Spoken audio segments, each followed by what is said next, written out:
Hi again. I've been thinking of Ian and thinking about some of the things that have been going on over the last few weeks. Actually, a few days, because every day is a new day, isn't it? And every day is a new challenge. One of the things I've been thinking about today is that we're all very different. Big surprise. But we've all got different parts to play, and I think that's been really clear. I've been really encouraged by the many different ways that people have risen to the challenge over this current period. For some, it's been volunteering. Amazing 500,000 people volunteering to work with the NHS. Food drops, community action, delivering things, knocking on doors, cards going into letterboxes. For some people it's just been online, lots of videos and chat and interesting things that have been shared by different people, songs, humour. Yeah, amazing, isn't it? But we all need, and we're all slightly different in different ways, and we all need slightly different things. You know, even in the context of the groups that I'm involved in, some people need humour and some people need seriousness, and some people need lots of input, and others are quite happy just to have an opportunity to rest and relax. But my hope actually over these next few weeks and months is that we become more connected as a society and a community, almost oddly as a reaction to being so sort of asked to social distance and isolate ourselves. We found different ways of connecting, different ways of being in relationship with different people, mostly online, I get it, or phone calls, but it's great, isn't it?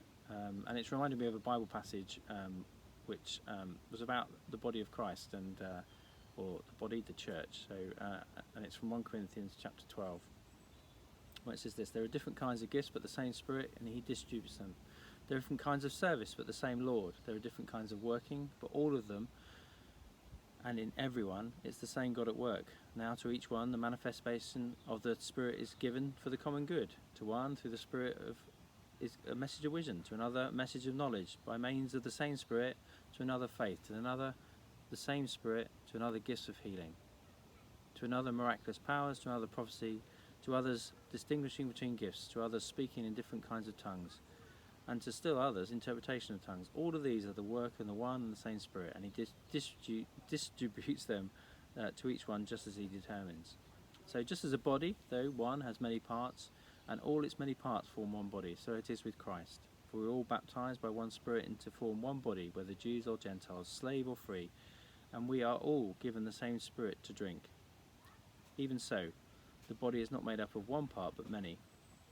Now, if the foot should say, because I am not the hand, I do not belong to it, it would not for that reason stop being part of the body. And if the ear should say, because I am not an eye, I do not belong to the body, it would not for that reason stop being part of the body. If the whole body were an eye, where would the sense of hearing be? And if the whole body were an ear, where would the sense of smell be? But in fact, God has placed the parts in the body, every one of them, just as He wanted them to be. If they were all one part, where would the body be? As it is, we are many parts, but one body.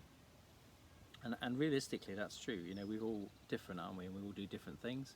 So let's think. I just want to encourage you just to be the person that God's made you to be, and use the gifts and the skills that you've got to the best of your ability at this time. Thank you.